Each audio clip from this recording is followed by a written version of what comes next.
Friends ఈ వీడియోలో వచ్చేసి మనం ఇన్కమ్ ట్యాక్స్లో లేటెస్ట్ ఉన్న అప్డేట్స్ చూద్దాం. అప్డేట్స్లో ఫస్ట్ అప్డేట్ వచ్చేసి 25-21లో డ్యూ టు అప్గ్రేడ్ డౌన్లోడ్ ఈ prefill GSN file assessment year 21-22 will not be available. ఈ జిఎస్ఎన్ ఫైల్ ఇప్పుడు మనం లేటెస్ట్ వచ్చేసి జిఎస్ఎన్ ఫైల్లో ఫైలింగ్ చేయాలి కదా, ఇప్పుడు జిఎస్ఎన్ ఫైల్ డౌన్లోడ్ చేసుకోవడానికి లేదు. ఈ assessment year 21-22 already GSN file download చేసుకున్న వాళ్ళకు కూడా ఏం పెద్ద అప్డేట్స్ ఏమి లేవులేండి. ఎందుకంటే మనం డౌన్లోడ్ చేసుకున్నప్పటికీ ప్రీఫిల్ డేటా అనేది ఇంకా ఏం అవైలబిలిటీ లేక రాలేదు. సో ఇంకా ఇప్పుడు అవైలబుల్లో ఉన్నా లేకున్నా ఏం ప్రాబ్లం లేదు. అండ్ అప్గ్రేడ్ చేస్తారంట. ఈ అప్గ్రేడ్ చేయడం వల్ల మనకి ప్రీఫిల్ డేటా ఇంతవరకు ఇంకా ఫిల్ కాలేదు కదా, మేబీ ఈ అప్గ్రేడేషన్ అయిపోయిన తర్వాత ఈ ప్రీఫిల్ డేటా అనేది మనకి ఫిల్ కావచ్చు మొత్తం. Next, in preparation for the transition to the new system, the existing e-filing portal will not be available to the taxpayer for a period of 6 days from 1st June to 6th June వరకు. ఇదేం చెప్తున్నా అంటే ఈ income tax site అనేది ఉంది కదా, ఆ income tax site ని మారుస్తున్నామని చెప్తున్నారు. The income tax site new e filing site వచ్చేసి www.incometax.gov.in. ఇప్పుడు ఉన్న ఇన్కమ్ ట్యాక్స్ gov.in కదా, అంటే ఇప్పుడు ఉండేది ఇన్కమ్ ట్యాక్స్ gov.in కాదు, ఇన్కమ్ ట్యాక్స్ ఇండియా ఈ ఫైలింగ్ .gov. ఇండియా అని ఉంది కదా, ఇండియా అనేది తీసేస్తున్నారు. మేబీ ఇది గ్లోబల్ గా పోవచ్చు. ఈ ఇనిషియేషన్ వచ్చేసి మేబీ గ్లోబలైజేషన్ మీన్స్ వేరే కంట్రీస్ ఇన్ఫర్మేషన్ కూడా తీసుకునే ఛాన్సెస్ ఉంటాయి. అండ్ నెక్స్ట్ వీళ్ళు ఇక్కడ ఈ కొత్త సైట్ ని మనకు వచ్చే బెనిఫిట్స్ ఏమంటే న్యూ ట్యాక్స్ పేయర్ కి immediate processing income tax returns అనేది ఫాస్ట్ గా అవుతాయి. వాళ్ళకి ఇన్కమ్ ట్యాక్స్ రిఫండ్ అనేది తొందరగా వస్తుంది. తర్వాత all interactions and uploads pending actions will be displayed అనే సింగిల్ డాష్ బోర్డ్. మనకి పెండింగ్ యాక్షన్స్, మనం complaints portal, work list and cash transactions అవన్నీ చూసాం కదా, డిఫరెంట్ ట్యాబ్స్ లో చూసాం. అట్లా డిఫరెంట్ ట్యాబ్స్ లో కాకుండా ఒకటే ట్యాబ్ లో చూపిస్తారు. తర్వాత free of cost ITR preparation software available online and offline with interactive questions to help taxpayers fill ITR even without any tax knowledge with pre-filing for minimizing. అంటే ఎవరికైనా నాలెడ్జ్ ఇన్కమ్ ట్యాక్స్ నాలెడ్జ్ లేకున్నా కానీ మీరు question అడిగితే వాళ్ళు ఆన్సర్ని provide చేస్తారు. ఆ ఆన్సర్ ప్రకారం మీరు ఇన్కమ్ ట్యాక్స్ రిటర్న్ని ఫైల్ చేయొచ్చు. సో మీకు కాస్ట్ తక్కువ అవుతుంది. ఎవరికైతే ట్యాక్స్ కి పే చేసేది అమౌంట్ తగ్గే ఛాన్సెస్ ఉంటుంది. And new call centres for tax assistance call centres ని ఇంక్లూడ్ చేస్తారు. అండ్ FAQs, ట్యూటోరియల్స్, వీడియోస్ అవన్నీ చాట్ బాక్స్ అవన్నీ ఇంట్రడ్యూస్ చేస్తారు. తర్వాత all key portal function on desktop will be available on mobile app which will be enable subsequently for filed any time.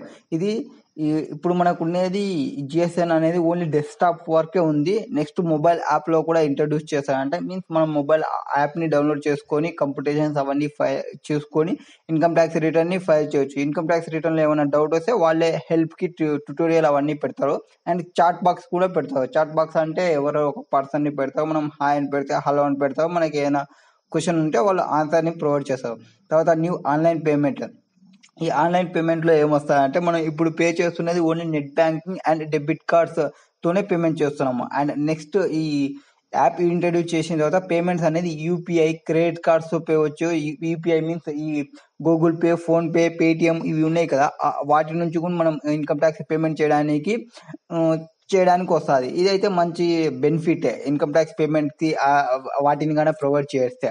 And next ఇది ఏమంటే ఇది చేయడం వల్ల ఇది అప్ టు ఈ మే లోపల కంప్లీట్ కావచ్చు. అండ్ ఇంకా సైట్ అవైలబిలిటీలోకి రాలేదు. ఈ డేటా www.tax.india ఈ ఫైలింగ్ ఉంది కదా, అది అవైలబుల్ లేక ఉండదు నెక్స్ట్ తర్వాత నుంచి. సో అవైలబుల్లోకి ఉండదంటే ఒక 6 days ప్రాబ్లం కావచ్చు. అండ్ మీరు 31st మే లోపల ఏమన్నా రిటర్న్స్ ఫైలింగ్స్ పెండింగ్స్ ఏమన్నా ఉంటే అవి ఫైల్ చేసుకోండి. ఆ 6 days మెయింటెనెన్స్ లోకి వెళ్తారని చెప్పినారు. అండ్ తర్వాత ఈ ఇన్కమ్ ట్యాక్స్ డేటాని యాక్సెసింగ్ వచ్చేసి బ్యాంక్స్, ఎక్స్టర్నల్ యూజర్స్ కి, బ్యాంక్స్ కి, MCA వాళ్ళకి, GST డిపార్ట్మెంట్స్ కి, CBIs కి, జెమ్స్ కి, DGFT వాళ్ళకి ఈ సర్వీసెస్ ని అంటే ఇన్కమ్ ట్యాక్స్ యాక్సెస్ చేసుకోవడానికి వస్తుంది. ఇప్పుడు ఎట్లయితే మనం వెట్టింగ్ చేస్తున్నప్పుడు మళ్ళీ సపరేట్ గా వీళ్ళతో income tax user ID, passwords అవి ఇప్పించుకోవాల్సి ఉంటుంది కదా, అట్లా ఇప్పించుకోకుండా వాళ్ళ సైట్ నుంచి వీళ్ళ పాన్ నెంబర్ కొడితే వాళ్ళకి కొంత ఇన్ఫర్మేషన్ వస్తుంది. ఎవరెవరికి వస్తుంది అంటే బ్యాంక్ వాళ్ళకి, ఎంసీఏ వాళ్ళకి, మీన్స్ డేటా ఇంటర్చేంజింగ్ అని చెప్పొచ్చు. జిఎస్టీ వాళ్ళకి ఇన్కమ్ ట్యాక్స్లో ఉన్న డేటా అక్కడ తీసుకోవడం కానీ, అక్కడ ఉన్న డేటా ఇక్కడ రావడం కానీ జరుగుతుంది అనమాట. నెక్స్ట్ ట్యాక్స్ పేయర్స్కి complete task involving submission, upload, downloads from before 1st June 2021 లోపల చేసుకోండి ఏమన్నా అర్జెన్సీస్ ఉంటే అని చెప్పినారు. అండ్ నెక్స్ట్ వచ్చేసి dear tax payer, considering the COVID-19 situation and lockdown imposed in various parts of country. Lockdowns పెట్టడం వల్ల సిపిఈసి అనేది డిఫెక్టివ్ రిటర్న్స్ వాటన్నిటికీ రెస్పాన్స్ కావడం లేదు కదా. ఈ రెస్పాన్స్ ఇస్తుంది. అండ్ 31st May లోపల మీరు ఫైల్ చేయాలి ఏమన్నా related revise returns assessment year 2021కి సంబంధించి ఉంటే, మీన్స్ ఫైనాన్షియర్ 19-20కి సంబంధించి ఉంటే 31st May లోపల మీరు ఫైలింగ్ చేసుకోవాలి. ఆఫ్టర్ దట్ ఫైలింగ్ చేయడానికి రాదు. అండ్ ఒక 6 days మెయింటెనెన్స్ లేక వెళ్ళిపోతుంది, అది ఇష్యూస్ వస్తాయి. అండ్ నెక్స్ట్ 21/5/2021లో ఇంకేమొచ్చింది, CBDT in continuation of its commitment to address the hardship being faced to various stakeholders. COVID-19 వల్ల కొన్ని సర్టన్ డేట్స్ని ఎక్స్టెండ్ చేసింది. ఏ డేట్లని ఎక్స్టెండ్ చేసింది అంటే, ఫస్ట్ ఆఫ్ ఆల్ ఎస్ఎఫ్టీ ట్రాన్సాక్షన్స్కి సంబంధించి, ఈ SFT transactions means statement of financial transactions, వాటికి సంబంధించి date వచ్చేసి 31st May 2021 లోపల మనం ఫైల్ చేయాలి.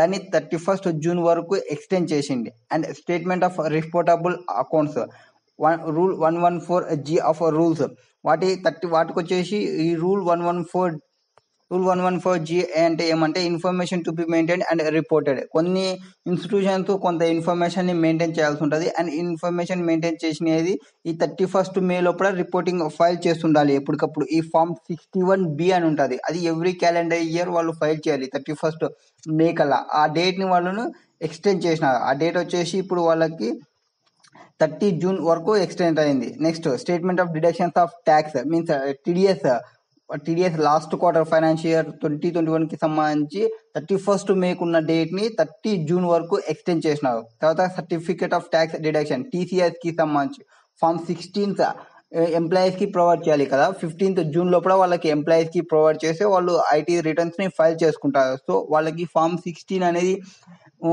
ఫర్నిష్ చేసే డేట్ వచ్చేసి 15 June ఉన్నది 15 Julyకి ఎక్స్టెండ్ చేసినారు. తర్వాత TCS book adjustment statements Form 24G పైంది ప్రైవేట్ వాళ్ళ కోసం, ఇవి పబ్లిక్ వాళ్ళ కోసం. మనం బిమ్ వెరిఫికేషన్ చేస్తాం చూడండి, వాటికి సంబంధించి Form 24G ఫైల్ చేయాల్సి ఉంటుంది. ఆ 24G అనేది 15th June లోపల ఫైల్ చేయాలి. ఏది లాస్ట్ ఈ మేకి సంబంధించి మే మంత్కి సంబంధించి 15 June లోపల ఫైల్ చేయాలి. దాని డేట్ వచ్చేసి 30 June వరకు ఎక్స్టెండ్ చేసినారు. తర్వాత statement of deduction of tax contribution by the trustees. ఈ ట్రస్టీ వాళ్ళు కూడా వాళ్ళకి డేట్ వచ్చేసి 31st May 2021 ఉంటుంది. మామూలుగా వాళ్ళు ట్రస్టీ వాళ్ళు కొన్ని డీటెయిల్స్ని ప్రొవైడ్ చేయాల్సినది ఉంటుంది. అప్పుడు డీటెయిల్స్ని ప్రొవైడ్ చేస్తే డేట్ వచ్చేసి 31st May 2021 ఉన్నది 30 June 2021కి ఎక్స్టెండ్ అయింది. Next statement of income paid are created by the investment fund to it's units Form 64D. Form 64D అనేది ఒకటి ఉంటుంది. ఎవరికి? ఈ ట్రస్టీ వాళ్ళకి, మ్యూచువల్ ఫండ్స్ వాళ్ళు ఉంటాయి కదా, వాళ్ళకి సంబంధించి Section 115UB. వాళ్ళ దాంట్లో ఏముంటాయంటే, నేమ్ ఆఫ్ ఇన్వెస్ట్మెంట్ ఫండ్ ఏమి, అడ్రస్, రిజిస్టర్ ఆఫీస్ ఏమి, లీగల్ స్టేటస్ ఏమి, pan and previous year, name and address of directors, trustees, partners, investment firms, అట్లా కొన్ని డీటెయిల్స్ అడుగుతుంది ఆ ఫామ్లో. ఆ ఫామ్ని అది ఫైల్ చేయాల్సినది ఉంటుంది. ఆ ఫామ్ ఫైల్ చేసే డేట్ వచ్చేసి వాళ్ళకి కొంచెం ఎక్స్టెండ్ చేసినారు. 15th June లోపల ఫైల్ చేయాల్సినది 30 June వరకు ఎక్స్టెండ్ చేసినారు. అంటే సేమ్ Form 64C కూడా అట్లనే ఉంటుంది, అదే కొన్ని ఇన్ఫర్మేషన్ అడుగుతుంది. Next due date of furnishing of return of income for the assessment year 21-22.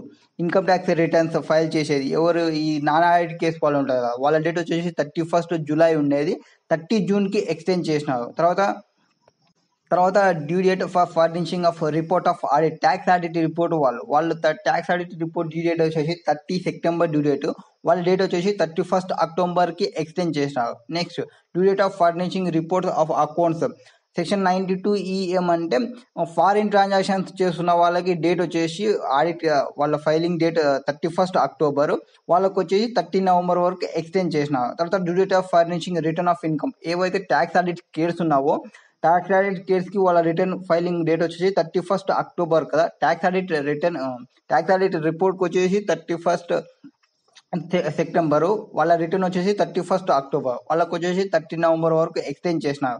తర్వాత due date of furnishing return of income for the assessment year 21 return income tax return file చేయడానికి 30 November ఉన్న వాళ్ళకి 31st డిసెంబర్కి extend చేసినారు.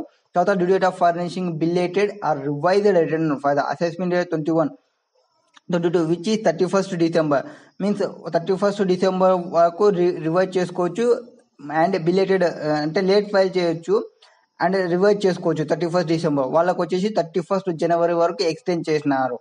And ఇక్కడ లాస్ట్లో కొంత ఉంది చూడండి, క్లారిఫికేషన్ ఎక్స్టెన్షన్ ఏం చెప్తున్నా అంటే shall not apply to explanation 1 of section 234A. 234A అంటే ఏమంటే ఇంట్రెస్ట్కి సంబంధించి ఇంట్రెస్ట్ 1% ఇంట్రెస్ట్ అనేది ఉంటుంది.